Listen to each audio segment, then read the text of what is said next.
I will now give you an academic's perspective, but before I do that, I would like to acknowledge Mrs. Aizaz Chaudhry, who is sitting here with us, gracing the occasion, without which you will not have the discipline to finish the work. So thank you so much for being here.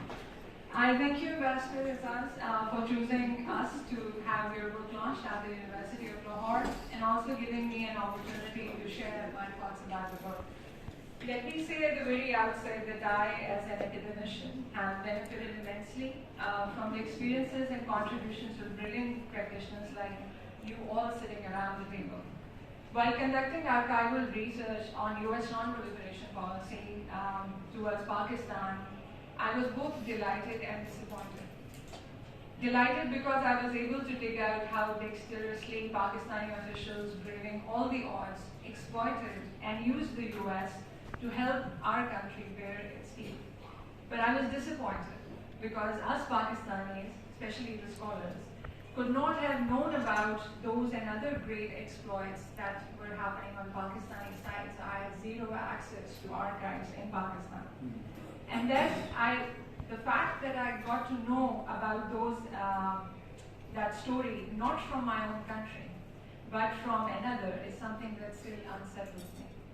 That discomfiture has driven me to fight for openness in research and knowledge. I believe that the challenges that Ambassador Aizaz and his fellow officers face and will continue to face going forward can only be reduced if we let and facilitate our youngsters to tell our story. Archives should be opened, not least because we have lost a lot by letting others distort our narrative.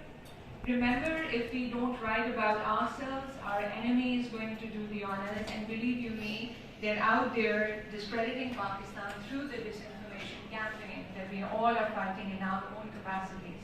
So nobody can relate it more than all of you sitting around the table.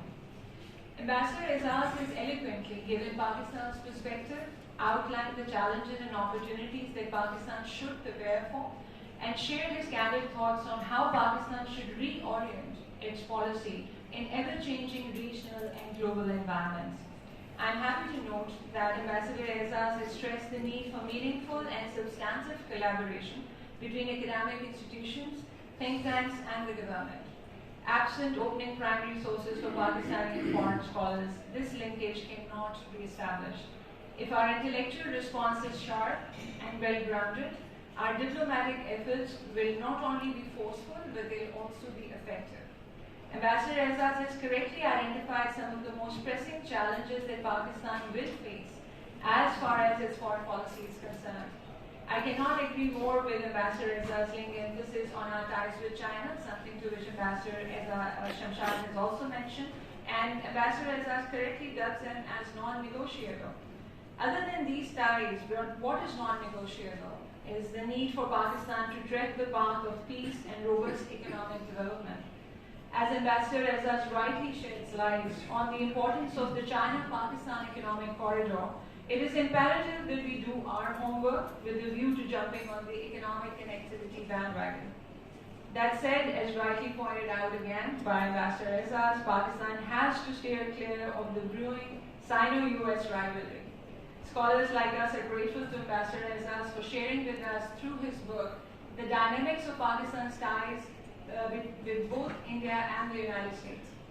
Ambassador Aizaz reminisces a period where India's polity as well as policy was changing, much to the detriment of regional peace and stability.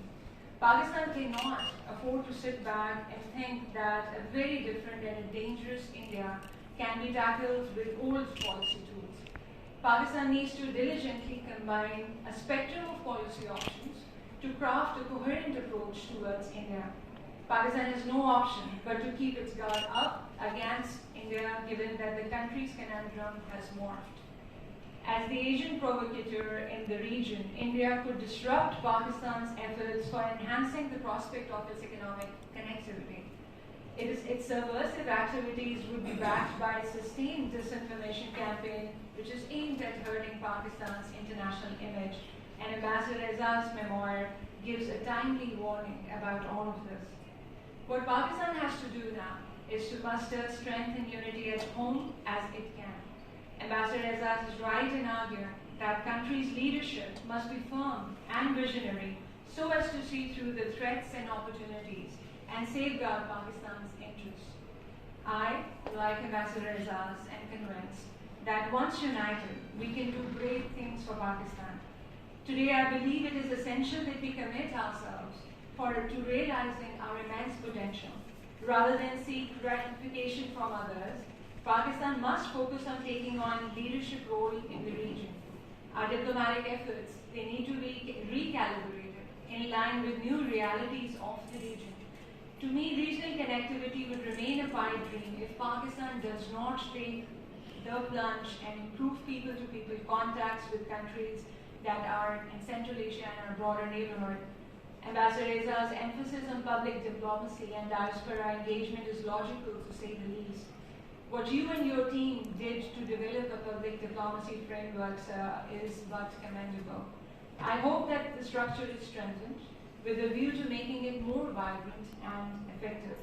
That, as you rightly acknowledge, is not enough and hence must be complemented by putting in place a workable strategic communication scaffold. The diaspora, as you correctly identify, must be mobilized as an asset for Pakistan. These three elements in public diplomacy, strategic communications, public diaspora engagement, public diplomacy, must be fully inducted in our diplomatic toolkit. A failure to do so would cost Pakistan greatly. I would like to end by stressing the fact that we need to gear our institutions towards accepting change, and an important one at that. Our able diplomats must have institutional backing to think out of the box and look into the future. Without visualizing that future landscape, Pakistan cannot be expected to get strategic benefits from a shift in the pivot of power. The moment to redirect, reform, and revitalize has arrived. Ambassador Aizaz's brilliant book tells us what could happen if we choose intellectual lethargy over dynamism. I would like to thank once again, and please join me in a huge round of applause again for writing this. With this, I would like to now invite Chairman Board of Governors, University of Lahore, Mr. Aizaz Ch, for his closing remarks.